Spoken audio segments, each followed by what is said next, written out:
오늘 하나님께서 우리에게 주시는 말씀 같이 나눌까요? 사도행전 15장 6절부터 11절 그리고 25절에서 26절의 말씀입니다. 같이 한 목소리로 한번 말씀을 읽어보겠습니다. 시작. 사도와 장로들이 이 일을 의논하러 모여 많은 변론이 있은 후에 베드로가 일어나 말하되 형제들아 너희도 알거니와 하나님이 이방인들로 내 입에서 복음의 말씀을 들어 믿게 하시려고 오래전부터 너희 가운데서 나를 택하시고 또 마음을 아시는 하나님이 우리에게와 같이 그들에게도 성령을 주어 증언하시고 믿음으로 그들의 마음을 깨끗이 하사 그들이나 우리나 차별하지 아니하셨느니라. 그런데 지금 너희가 어찌하여 하나님을 시험하여 우리 조상과 우리도 능히 매지 못하던 멍에를 제자들의 목에 두려느냐. 그러나 우리는 그들이 우리와 동일하게 주 예수의 은혜로 구원받는 줄을 믿노라 하니라. 사람을 택하여 우리 주 예수 그리스도의 이름을 위하여 생명을 아끼지 아니하는 자인 우리가 사랑하는 바나바와 바울과 함께 너희에게 보내기를 만장일치로 결정하였노라. 아멘. 말씀을 전하며 여러분들에게 사진 하나를 먼저 좀 보내드리려고 합니다. 이 사진은 15년 전 사진인데요. 이쪽 맨 끝에 있는 파란색이 접니다. 네. 그리고 이쪽 맨 끝에 파란색이 한 명 있지 않습니까?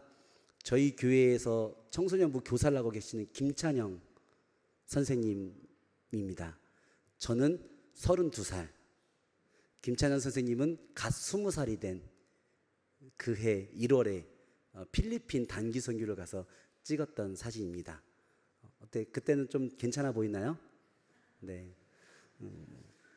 웃고 싶으면 웃으시는데 이렇게 비웃진 마세요. 저도 그런 시절이 있었습니다. 제가 장신대 신대원 3학년 올라가던 시절인데요. 제가 사역했었던 개척교회 청년 5명을 데리고 그 교회 창립 이래 첫 번째 해외 단기 선교를 갔었을 때에 필리핀에서 찍은 사진입니다. 이 사진 속 단기 선교 안에는 참 재미난 이야기들이 숨겨져 있는데요. 그 교회는 개척한 지 10년이 채 되지 않았던 상황이었고 청소년부가 부흥하고 있었지만 청년부는 아직 자리를 많이 잡지 않아서 청년부 예배도 시작한 지 얼마 안 된 그런 상황이었습니다. 당연히 교회에서 개척하고 창립한 이후로 한 번도 청년들 청소년이 해외로 단기 선교를 청년뿐만 아니라 교인들이 해외로 단기 선교를 한 번도 가보지 않은 그런 상황이었습니다. 저는 신대원에 들어가서 전도사가 되기 전에 대학교 때 선교단체에서 활동을 했었는데요. 대학 선교단체에서 활동하고 훈련받으면서 국내외로 많은 선교훈련을 전도훈련을 다녀봤던지라 이 교회의 아이들과 청년들을 데리고 내가 한번 단기 선교를 해외 단기 선교를 가야겠다라고 용기 있게 비전을 던지게 됐습니다. 문제는 교회는 이 단기 선교를 보낼 마음도 없었고 보낼 준비도 하나도 안 돼 있었다는 게 문제였죠. 당연히 이 아이들을 보낼 만한 교회에 예산이 전혀 없던 상황이었습니다. 그리고 이 가정이 그렇게 넉넉한 가정들은 아니었어요. 그러다 보니 이 선교의 비용들을 대서 선교지를 간다는 것이 쉬운 결정은 아니었습니다. 그때 내가 이 교회 청년들에게 함께 단기 선교라는 것을 가보지 않겠느냐라고 비전을 던지면서 제가 도전했던 것은 딱 한 가지였습니다. 너희들이 작정하면 하나님이 보내주신다. 저 시간도 없는데요, 돈도 없는데요. 걱정하지 마. 가기로 결정만 해. 결정하면 하나님이 책임지신다. 물질도 주시고 갈 수 있는 상황도 주신다. 그렇게 도전해서 그때 그 결정을 했던 사람이 저 사진 속에 5명이었습니다. 선교비 걱정하지 마. 하나님이 채우셔. 저 돈 좀 있습니다. 아니야. 그 돈 쓰지 마. 하나님이 보내주실 거야. 알바하면 안 될까요? 알바하지 마. 하나님이 보내주셔. 너희 돈으로 갈 수도 있고 돈을 벌 수도 있지만 우리 첫 번째 단기 선교니까 하나님이 보내주시는 거 경험하자. 그러니 우리 기도하며 이 선교비를 모아보자 라고 이야기를 한 겁니다. 그때 선교비가 500만 원 정도 예산이 필요한 상황이었어요. 그리고 그 500만 원이 모아지기를 하나님이 채워주시기를 5명이 기도하기 시작한 것입니다. 여러분, 사실 제가 청년들에게 했던 이 도전은 저의 이야기는 아니었습니다.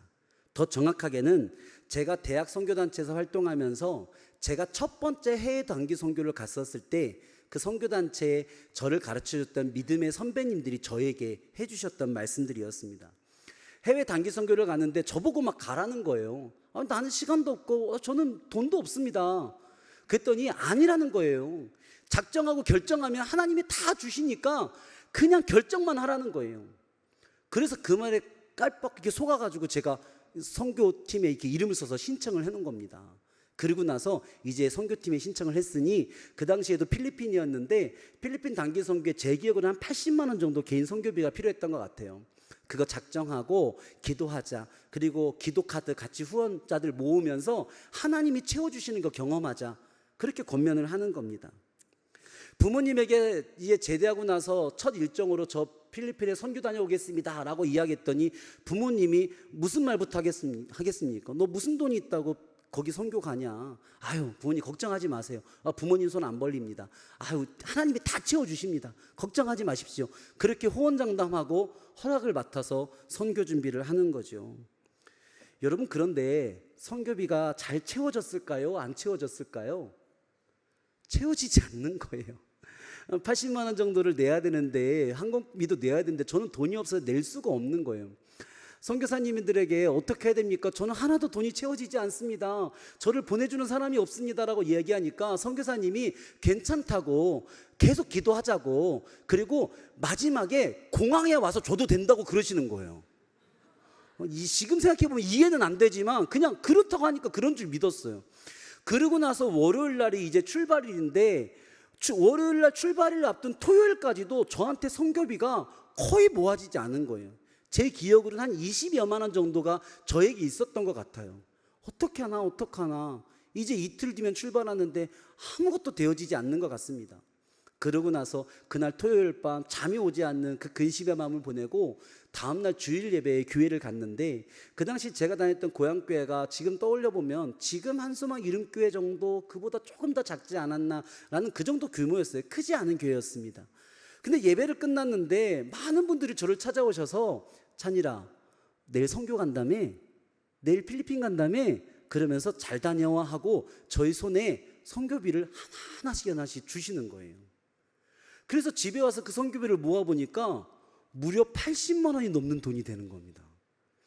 기존에 있던 돈과 합치니까 선교비를 채우고도 20여만 원이 남은 거예요. 얼마나 그게 신기한지 몰라요. 제가 근심하고 걱정을 많이 해서 그런지 몰라도, 아니 어떻게 하나님이 이렇게 출발하기 하루 전날 이 선교비를 꽉 채워주셨을까라고 생각하니까 너무너무 신기하고, 와, 그 믿음의 선배님들의 말이 맞았구나, 정말 하나님이 보내주시는구나 라는 것을 깨닫게 된 겁니다. 그러고 나서 정말 가벼운 마음으로 공항에 갔어요. 공항 로비에 앉아서 선교팀이 모여가지고 마지막 이렇게 이야기 안내를 하는데, 거기에 저처럼 공항에 출발 전까지 선교비를 모집하지 못한 친구가 한 명 또 있는 겁니다. 근데 심지어 걔는 못 모았는데도 공항에 왔어. 걔는 나보다 더 대단한 애야. 그런데 그 아이가, 저는 이제는 선교비를 모았습니다라고 공항에서 선교 간사님에게 드렸는데, 그 친구는 그 공항까지 왔는데도 선교비를 20여만 원을 채 못 모은 거예요. 여러분, 근데 그 이야기를 옆에서 듣는데 제 마음 가운데 그런 생각이 드는 겁니다. 아, 나에게 더 주신 20만 원이 제 거구나. 그래서 제가 그 자리에서 그 아이의 부족했던 20만 원을 제가 채워주었습니다. 여러분, 저는 하루 전날 책임져 주셨는데 걔는 공항에서 책임져 주셨습니다. 저도 하나님이 얼마나 신기하고 놀라운데 그 아이는 평생 그것을 잊었을까? 라는 그런 생각이 들어요. 그 하나님, 내가 작정하면 나를 책임지시는 하나님, 나를 보내주시는 하나님, 평생 그 마음으로 평생 살았겠지요. 제가 개척교회 전도사가 돼서 그 교회 청년들과 선교 가자라고 하는데 그거 가르쳐주고 싶은 마음이 드는 거예요. 돈 있는 사람만 선교 가는 거 아니고, 물질 있고 시간 되고 상황 여유로운 사람만 갈 수 있는 거 아니고, 하나님 안에서 복음 전하기로 결정한 사람 하나님이 책임지시고 보내주신다. 이 젊은 청년들한테 그거 가르쳐주고 싶은 마음이 큰 거예요. 그래서 제가 야, 너희들 돈 있는 거 조금 알지만 그거 쓰지 말자. 알바하지 말자. 우리 하나님 책임져 주시는 거, 우리 그거 경험하면서 시작해보자. 다음번에 갈 때는 그렇게 갈 수 있지만 우리 첫 선교는 하나님이 보내주시는 것만으로 가보자. 그렇게 권면하고 있는 겁니다. 여러분, 500만 원 모집이 잘 됐을까요? 잘 안 되는 겁니다. 선교 모임이 시작하고 몇 주 정도가 지나가는데요, 모일 때마다 어떤 청년이 그런 얘기해요. 목사님, 이제 제가 조금 돈 가지고 있는데 그거라도 제가 내고 싶은데. 아니야 아직 남았어. 시간 남았어. 기다려. 하나님이 책임져 주실 거야. 어떤 청년이 또 얘기해요. 이제라도 좀 알바를 해야 되지 않을까요? 아니야 하나님이 책임져 주실 거야. 그런데 시간은 점점 다가오고 있는 겁니다. 선교를 출발하기 일주일 전이 되었을 때 제가 그곳에 있는 담임 목사님에게 제안을 하나 했어요. 목사님, 저희 청년들 우리 교회 창립 이후로 첫 번째 선교 가는데 주일날 오후 예배 시간에 시간 한번 주시면 안 됩니까? 그럼 제가 성도님들한테 비전도 나누고 말씀도 전하고 우리가 특송도 하고 선교 후원도 같이 하고 싶습니다. 근데 목사님이 교회에서 준비되어 있지 않아서 예산도 그렇게 지원해 줄 수 없는데 미안한 마음이 있으셨는지, 그래 그렇게 한번 해라. 전도사님이 말씀도 전하고 선교팀 나와서 해라. 허락해 주셨어요. 여러분, 그 작은 개척교회에서 오후 예배 드릴 때 얼마나 많은 사람들 왔었겠어요. 많이 안 오죠. 지금까지 온라인 봉헌이 있었던 시절입니까? 어떤 시절입니까? 얼마나 그렇게 또 봉헌을 준비해 왔었겠습니까? 그래도 간절한 마음에 그 예배를 준비하며 드리는데 5명이서 특송도 준비하고 영상도 준비하고 제가 말씀도 준비해서 예배를 드리는 거예요. 지금 생각으로는 한 20-30명 정도 오지 않았나라는 싶은 그 예배였어요. 말씀을 전하고 봉헌 시간이 됐는데 제 마음이, 간절한 마음이 드는 겁니다. 하나님이 역사하셔야 되는데, 우리 아이들 보내줄 사람들이 있어야 되는데, 근데 생각해 보니까 쉽지 않을 것 같은 거예요. 근데 갑자기 하나님이 제 마음 가운데 어떤 마음을 주셨어요. 그래서 제가 그 분들에게 말씀을 전하고 봉헌하면서 제가 그렇게 이야기를 했습니다. 성도 여러분, 저희를 선교지로, 우리 청년들을 선교지로 보내주십시오. 청년들이 복음을 전하기로 작정하면 하나님이 책임지시는 것을 경험케 해주고 싶습니다. 혹시 이 예배에 여러분 오실 때 미처 봉헌을 준비하지 않으셨다면 헌금 봉투에 이름과 금액만 적어 내십시오. 제가 그랬습니다. 그리고 우리 선교팀 출발하기 전까지 교회에 봉헌해 주십시오. 지금 하나님께 주시는 마음을 미루지 마시고 이름하고 금액만 적어 봉헌함에 넣으십시오. 그랬습니다. 여러분, 어떻게 되었을까요? 그날 그 한 예배로 선교비 500만 원을 다 채웠습니다. 마지막에 예배가 끝나고 나서 교역자 회의를 하는데 담임 목사님이 저를 많이 보시면서 그런 얘기 하더라고요. 내가 목회하면서 세상에 빈 봉투에 이름과 금액만 적어내라는 봉헌은 처음 봤다. 내가 뒤에 앉아가지고 갑자기 그 얘기를 하는데 어이구 하면서도 속으로는 야, 저놈 나중에 뭐라도 할 놈은 할 놈이구나 라는 그런 생각을 했다. 그 말씀을 하시더라고요. 어쨌든 그렇게 그 교회의 첫 번째 단기 선교를 청년들과 함께 다녀오게 되었습니다. 여러분 보시기에 어떻습니까? 저는 믿음이 큰 사람처럼 보입니까? 담대한 사람처럼 보입니까? 여러분, 저는 그렇진 않습니다. 청년들에게 하나님이 책임지실 거다라고 선포해놓고 얼마나 마음 졸였는지 모릅니다. 잠도 안 오고 배도 아프고 얼마나 기도가 나오고 근심이 됐는지. 하나님 이거 책임지시지 않으면 제가 청년들에게 그 다음부터 뭐라고 말합니까? 그 마음이 얼마나 간절했겠습니까? 그런데 어떻게 청년들에게 그렇게 담대하게 비전을 선포하고 선교할 수 있었던 걸까요? 이유는 딱 하나죠. 내가 먼저 만난 하나님이었기 때문에 그렇습니다. 내가 모르는 하나님을 전하는 것이 아니라 내가 그 나이 때에 만났던 하나님, 그 하나님이 살아계시다고 믿으니까, 나의 하나님이 이 아이들에게도 하나님이라고 믿으니까 나의 지혜와 능력을 믿는 것이 아니라 그 하나님을 다시 믿어보는 겁니다. 여러분, 리더가 어떤 경험을 가지고 있느냐에 따라서 그 공동체가 가지고 있는 비전이 달라지는 겁니다. 리더가 어떤 하나님을 경험했느냐에 따라서 그 교회가 하나님의 나라를 이뤄가는 방법이 달라지게 되는 겁니다. 이번 비전 트립 12명 팀에도 좀 이따가 특송하겠지만 청년들 둘이 있더라고요. 우리 대학 다니는 우리 은재하고 서연이 두 청년이 물론 이미 선교비 다 냈지만 제 마음 가운데 하나님께서 우리 청년들은 보내주시기를 저는 기도하고 있습니다. 여러분들 가운데 보내주시기를 원하시는 분은 선교비 계좌로 하지 마시고 직접 주시기 바랍니다. 할렐루야. 할렐루야. 제 마음이 그렇다는 것입니다. 여러분, 오늘 말씀을 한번 봅시다. 오늘 1차 전도여행을 마치고 바나바와 바울이 안독교회로 돌아와요. 얼마나 기쁜 소식이 많습니까? 이방인들이 예수께로 돌아오는 얼마나 놀라운 소식이 많습니까? 안디옥교회가 잔치를 벌일 줄 알았는데요, 말씀해 보니까 유대로부터 온 어떤 사람들이 문제를 제기했다는 거예요. 야, 이방인들이 할례도 받지 않고 모세의 율법을 따르지도 않는데 그렇게 구원받았다고 말해도 돼? 그들을 할례도 받지 않은 사람을 초대교회의 기독교인으로 받아들여도 돼? 라고 문제를 제기했다는 겁니다. 그리고 그것 때문에 논쟁이 벌어지는데 바나바와 바울이 생각해 봤을 때 이것을 그냥 뒀다가는 본인들이 1차 전도행을 통해서 했던 모든 복음의 지경들이 무의미한 것으로 될 상황이 된 것이죠. 그래서 바나바와 바울이 적극적으로 변론하고 같이 논쟁을 하는데 이 문제가 안디옥 교회에서 해결되지 않는 겁니다. 큰 교회의 다툼이 된 겁니다.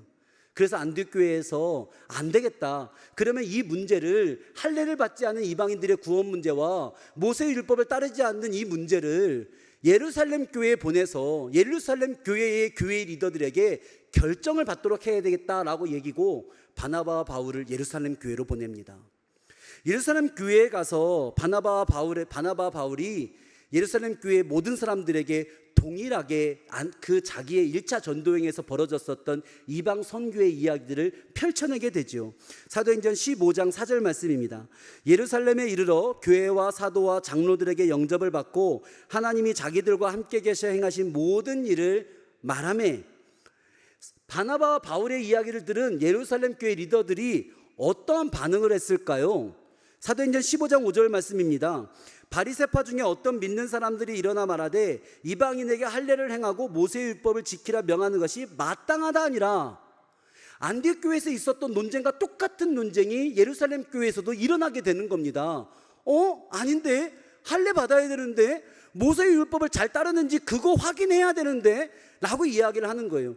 더 심각한 것은 예루살렘 교회에서 이 주장을 하는 사람은 바리새파 출신의 기독교인이었다라는 겁니다. 바리새파 사람들이 어떤 사람들인가요? 예수님 시절에도 율법 문제로 예수님과 논쟁하던 율법주의자들 아닙니까? 이 사람들에게 아무리 예수 그리스도를 믿는다고 하지만 할례를 받지 않고 모세의 율법을 중요하게 생각하지 않은 이방인들이 우리와 같은 기독교인이 된다는 것은 아마 이들의 생각 속에서는 상상조차 할 수 없는 일이었던 것 같습니다.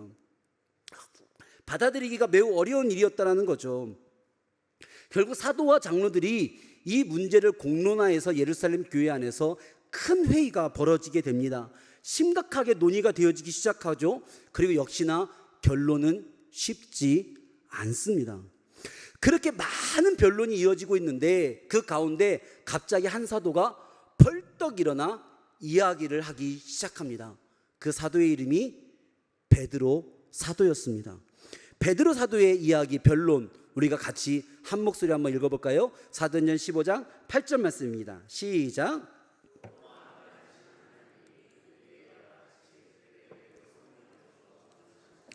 아멘. 무슨 말입니까? 우리가 예수 그리스도를 믿었을 때 하나님이 성령을 주셨지 않느냐? 그런데 내가 보니까 이방인들이 예수를 믿을 때도 하나님이 똑같이 성령을 주셨다라고 이야기합니다. 이어서 얘기합니다. 사도행전 15장 9절 말씀 또 읽어봅시다. 믿음으로 그들의 마음을 깨끗이 하사 그들이나 우리나 차별하지 아니하셨느니라. 아멘. 우리가 죄를 회개했을 때 하나님이 죄 사함을 주셨듯이 이방인들도 죄를 회개하니까 하나님이 죄 사함을 주셨다. 그들과 우리를 차별하지 않으셨다라고 이야기합니다. 이어지는 사도행전 15장 10절 말씀 같이 읽을까요? 그런데 지금 너희가 어찌하여 하나님을 시험하여 우리 조상과 우리도 능히 매지 못하던 멍에를 제자들의 목에 두려 하느냐? 야, 솔직히 얘기해보자. 우리도 모세의 율법을 다 따르느냐? 우리도 모세의 율법으로 구원받을 수 있느냐? 우리도 모세의 율법대로 못 살고 있는 게 많지 않느냐? 우리도 지지 못하는 그 율법의 멍에를 왜 저 이방인들에게 억지로 지려 하느냐? 맞지 않다. 그리고 베드로의 마지막 결론입니다. 사도행전 15장 11절 말씀 같이 읽겠습니다. 그러나 우리는 우리와 동일하게 주 예수의 은혜로 구원받는 줄을 믿노라 하니라. 아멘. 그러니 우리도 이방인도 율법과 할례와 행위로 구원받는 것이 아니라 오직 은혜로 믿음으로 구원받는 것을 나는 믿는다. 할렐루야. 여러분, 베드로의 이 위대한 선언, 오직 믿음으로 은혜로 구원받는 올라온 믿음의 선언이 오늘 이 본문 가운데서 초대교회 가운데 확정되어지고 있는 겁니다. 여러분, 베드로의 사도의 이 변론을 들은 예루살렘 교회의 모든 사람들이 조용했다라고 성경은 얘기하고 있어요. 그리고 다시 바나바와 바울이 침착하게 자기 가운데 있었던 일을 다시 한번 차분하게 설명합니다. 마지막으로 베드로와 함께 예루살렘 교회를 이끌던 예루살렘 교회 수장, 또 어떤 기록에서는 실질적인 교회의 수장이라고까지 일컬어지는 예수님의 형제 야고보가 내가 다 들어보니 베드로의 말이 옳다라고 베드로의 의견을 한 번 더 지지하게 됩니다. 어떻게 결론이 내려졌을까요? 예루살렘 공의회가 바나바와 바울을 안디옥으로 보낼 때 그들만 보내지 않고 안디옥 교회에서 그 누구도 다시 이 얘기를 하지 못하도록 사절을 파송하자, 유다와 실라를 보내자. 그래서 우리가 어떻게 이 일을 결정했는지 안디옥 교회가 의심 없이 받아들이도록 하자라고 결정하게 됩니다. 그리고 유다와 실라를 통해서 보내는 안디옥 예루살렘 교회의 의회의 결정 내용, 사도행전 15장 28절에서 29절의 말씀입니다. 성령과 우리는 이 요긴한 것들 외에는 아무 짐도 너희에게 지우지 아니하는 것이 옳은 줄 알았노니 우상의 제물과 피와 목매어 죽인 것과 음행을 멀리할지니라. 이에 스스로 삼가면 잘되리라. 평안함을 원하노라 하였노라. 아멘.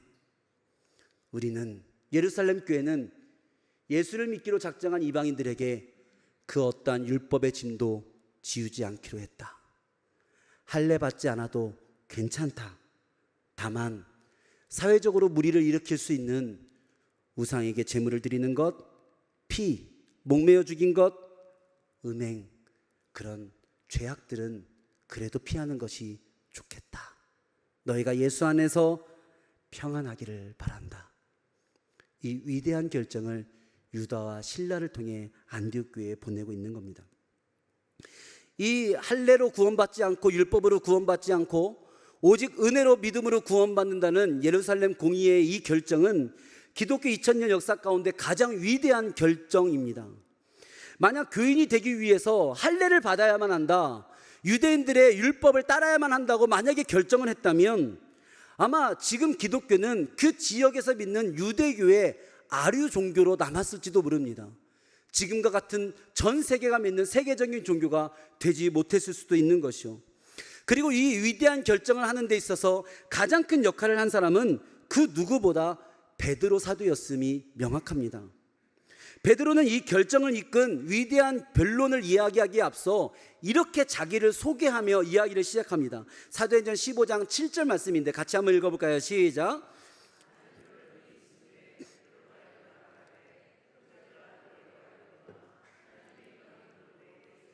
복음의 말씀을 들어 믿게 하시려고 오래전부터 너희 가운데서 나를 택하시고. 아멘. 베드로가 이야기하는 겁니다. 형제들아, 성도들아, 너희들 알고 있지? 지금 바나바와 바울이 이방 선교의 이야기를 전하고 있지만 우리 이야기 처음 듣는 거 아니잖아. 하나님께서 바나바와 바울을 통해 이방인들에게 선교를 펼치기 이전에 이미 나를 통하여 이방인의 집에 복음을 전하고 구원을 이루신 이야기가 이미 있었잖아 라고 이야기하는 겁니다. 여러분, 그 이야기가 바로 무슨 이야기일까요? 우리가 지난주에 함께 나눴던 고넬료의 집 이야기 아닙니까?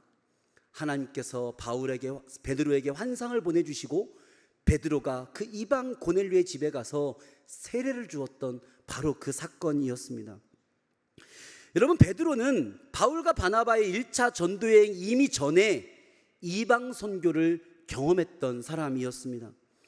베드로가 고넬료의 집에 머물며 그 이방인에게 세례를 주었다라고 하자 베드로도 예루살렘 교인들로부터 많은 비난을 받았습니다.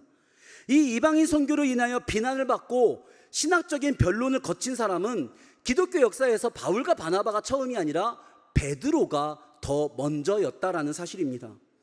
사도행전 9장에 보면 하나님께서는 사마리아까지 이르렀던 그 복음을 땅끝까지 보내기 위하여 다메섹에서 사도 바울을 이방인의 선교사로 택하셔서 이방인의 선교를 선언하시는 장면이 사도행전 9장에 나옵니다. 그러면 사도행전 10장에서 사도 바울이 이방인 선교를 떠나는 내용이 나와야 되는데 갑자기 베드로 얘기가 먼저 나오는 거예요. 지난주에 우리가 들었던 그 말씀의 내용이 먼저 나오는 겁니다. 하나님께서 이방 선교를 위하여서 택하신 것은 사도 바울인데 이방 선교의 시작은 사도 바울이 아니라 베드로로부터 시작됐다라고 사도행전은 이야기를 하는 겁니다.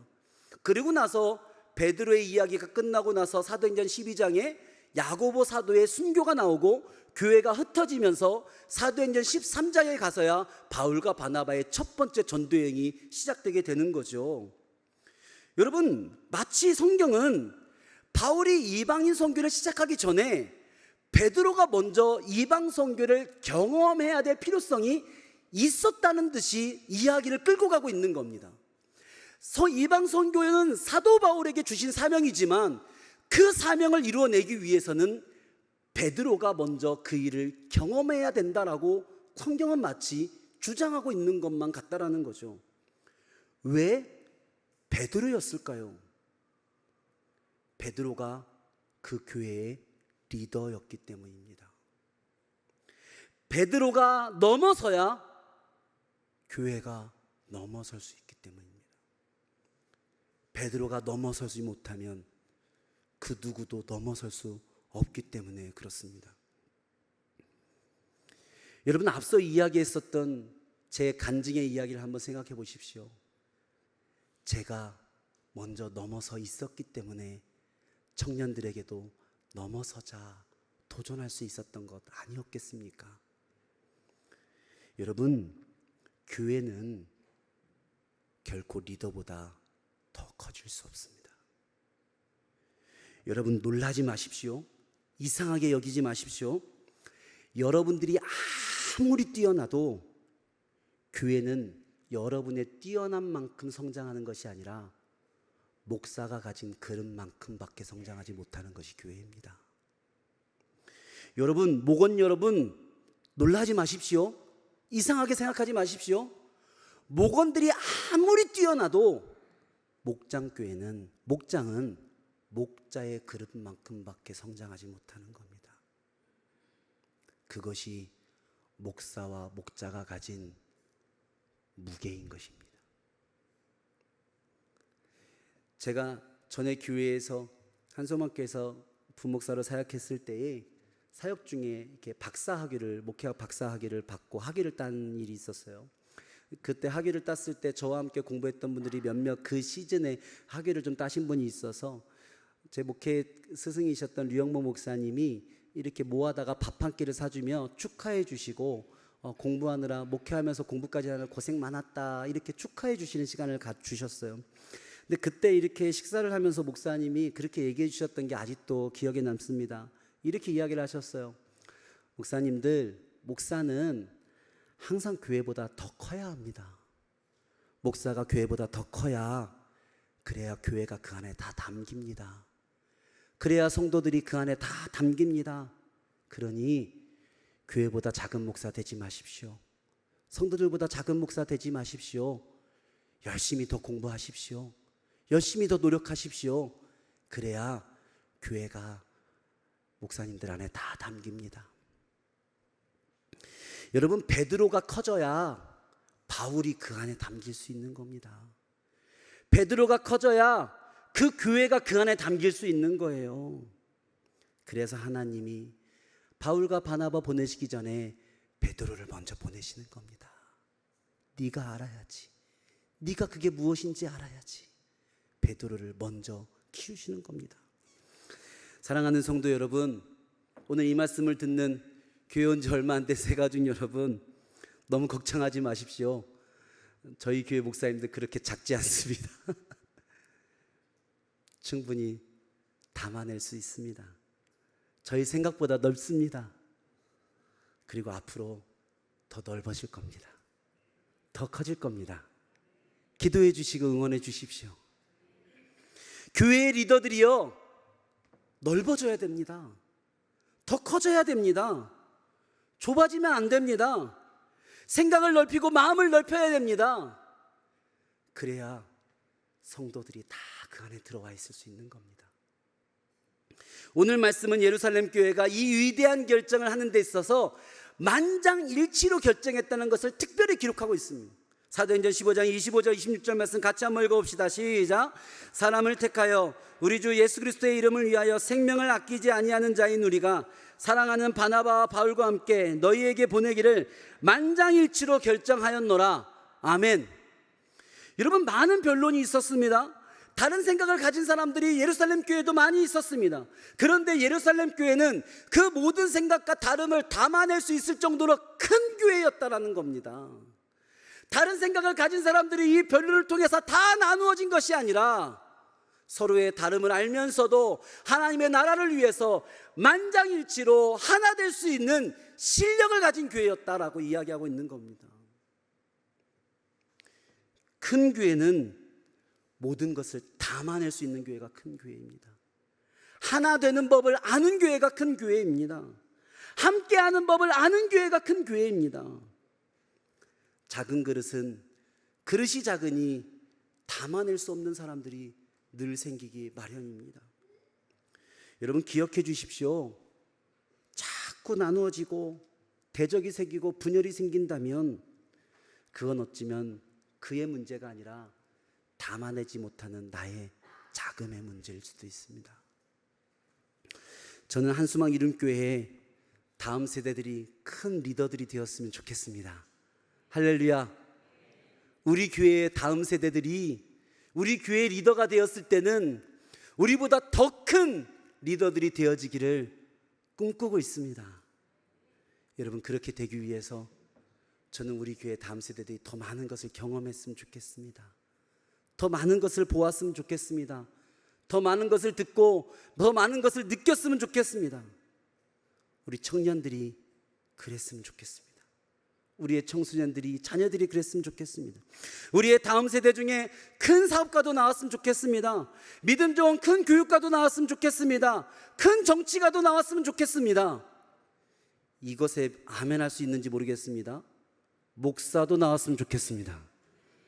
안 하면 아멘 하시면서 속으로는 내 자녀는 아니지요 라고 생각하십니다. 선교사도 나왔으면 좋겠습니다.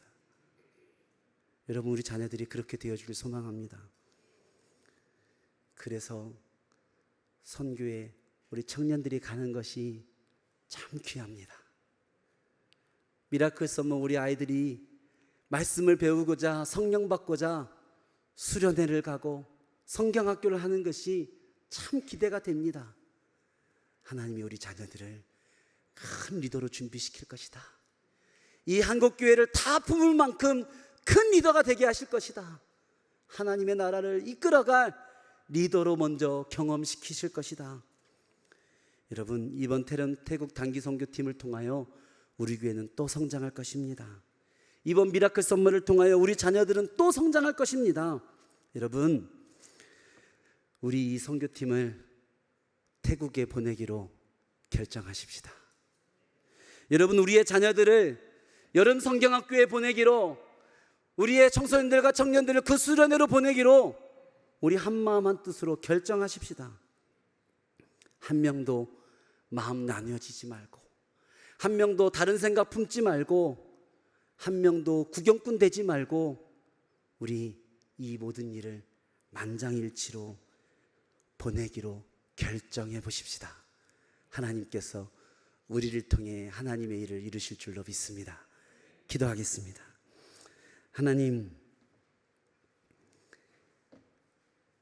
바울과 바나바를 위하여 베드로를 먼저 준비시키셨던 하나님, 하나님, 우리 교회에 하나님이 주실 은혜들을 위하여 우리 태국 단기 선교팀을 준비하고 계신 줄 믿습니다.